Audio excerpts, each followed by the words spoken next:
All right, here we are, text analysis part 4. Today we'll be talking about the second paragraph, the literary term paragraph. We've spent some time talking about the first paragraph, the central idea paragraph, and I think so far so good with that one. So what is the function of this second paragraph, this literary term paragraph? Show how an Englishy thing helps show the central idea. Englishy thing? What does he mean, an Englishy thing? Here's what I'm talking about. I'm talking about characterization, conflict, symbols, and there's bunches of other ones. And when it comes to the state exam, you can pick any of these literary terms you want to analyze. You can go with metaphor, simile, figurative language in general, irony, setting, imagery. By the way, look, don't go with imagery if you're just going to say it helps you picture it in your mind. You end up writing a very, very weak essay, and it's not going to do what you need it to do for the exam. So you can choose anyone you want on the state exam, but this is not the state exam. I'm going to give you 3 choices, only 3 choices. You can choose from conflict, characterization, or symbols. Let's talk a little bit about each one.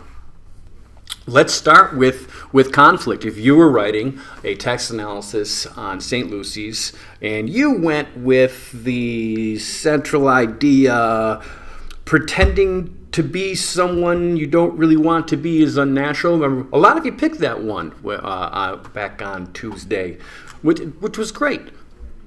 This whole idea of pretending to be someone and it feeling unnatural, that would make someone feel very uncomfortable and stressed and not sure what they should do. And all these things are pointing at an internal conflict. Or let's say you wanted to do the central idea, self-improvement takes self-discipline. To show that, wouldn't it be very helpful to show how Claudette was characterized as determined? She's trying to learn how to walk. Mouth shut, shoes on feet. Mouth shut, shoes on feet. And right about now, you may be thinking to yourself, hey, we've already done some work with conflict and characterization in St. Lucy's Home for Girls Raised by Wolves. It's almost like Mr. C planned all this. Boom, I did. Now, what if you wanted to use symbols? I love seeing students use symbols in their text analysis because it offers a lot of flexibility. And we've done a lot of work with symbols already, whether you realize it or not. The first week when we got tattoos but didn't really get tattoos of things that symbolized us. And then we did that other thing with, hey, if you were going to get a tattoo of St. Lucy's, what would you get? A lot of cool submissions on that one too. You've picked symbols. You've already identified symbols. Oh, I should mention this about symbols.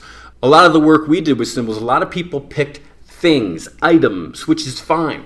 But symbols are not limited to things.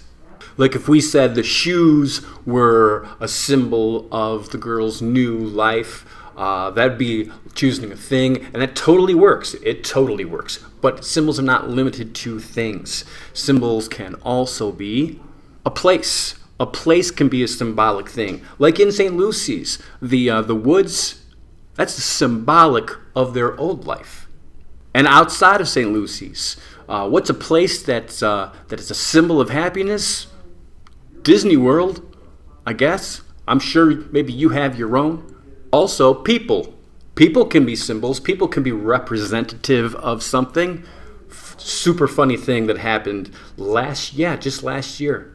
I was doing this exact lesson, and I said, hey, people can be symbols too. Like, what kind of people would you say symbolize bravery? And somebody raised their hand, and I called on them, and they said, firefighters? And I'm like, boom, that's an excellent example. Any other ideas? And some kid raised his hand, and I said, how about you? He said, teachers? And I said, I think what you're saying is very nice. but I feel kind of weird putting myself in the same category as firefighters. And then he said, oh, well, I didn't mean you. Who sometimes might be thinking too much of himself? This guy. But people can have symbolic meaning as well. You know what else can have symbolic meaning? Actions. True story. In the summer of 2000, I was in Europe, mostly in Germany, and we were in Berlin.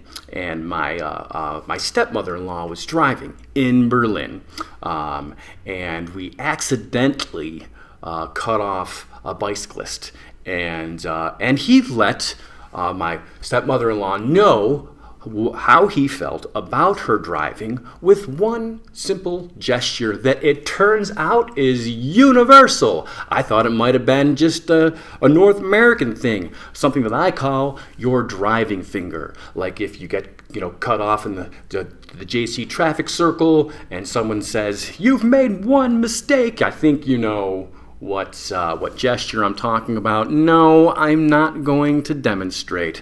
But other actions and gestures can be symbolic too, like if you make a business deal and you shake on it. This doesn't look very good, but I am here by myself. You would shake on it, and this would mean done deal. Or high five. Psh. Also, that gesture has a symbolic meaning of good job. So actions can be symbols too. And I like this Englishy thing, symbols, so much. That's what I wrote my literary term paragraph on. All right. So you know how yesterday you guys color-coded the central idea paragraph? Well, let's do the same thing with the second paragraph. And since this paragraph is already connected to the paragraph before, we don't need a hook so much, but I am going to ask you to start with a topic sentence. And I'm going to want you to include the title, the central idea, and the lit term that you're going to be discussing in this paragraph. Check out the one I wrote, highlight it in red. Up next is evidence, and we're talking about quotes. We're going to find some quotes from St. Lucy's to show that, yeah, there's symbols. There's symbols in this thing. And I grabbed a couple quotes. Look for them in my paragraph. Highlight them in orange, please. And then you can't bring in quotes without talking about them. We call that analysis. And that's just what I do in my paragraph. So find the quotes and then look around them. Find what I'm talking about those quotes. That's analysis, and that's going to be highlighted in yellow. Finally, the part that can get a little tricky. It's such an important part of this two-paragraph deal, and that is relating the Englishy thing back to the central idea. Remember that the function of this paragraph is not just to show that the story has these literary devices, but we need to show that they help the reader understand the central idea. Now you can see how I do it with symbols in the paragraph that I wrote. Now this last part can be one of the trickiest parts of the essay. You look at mine, you'll find that I finish up this paragraph with relating symbols back to the central idea. Kind of neat about finishing up the essay this way is it kind of comes back to the beginning, almost making like a circle. Now when you write your own, keep in mind you're going to be limited to conflict, characterization, and symbols. And you won't be writing on St. Lucy's. I'm going to give you a brand new page-and-a-half story. Tomorrow we'll check out that story. We'll probably have a little time to chat about it as well. And then Monday and Tuesday is just going to be time given to you to write those two paragraphs. All right, so get into that color coding of the second paragraph so you have a better idea of what I'm going to be looking for. And then if questions come up Monday and Tuesday, remember, I'm not making a video for Monday and Tuesday. I'm just going to be here to answer questions. If you want to run ideas by me, all that kind of stuff. I'm going to be here for you, so you will get this done. We'll be done with this before we go home for Thanksgiving and stuff ourselves with ridiculous amounts of turkey and mashed potatoes and what have you.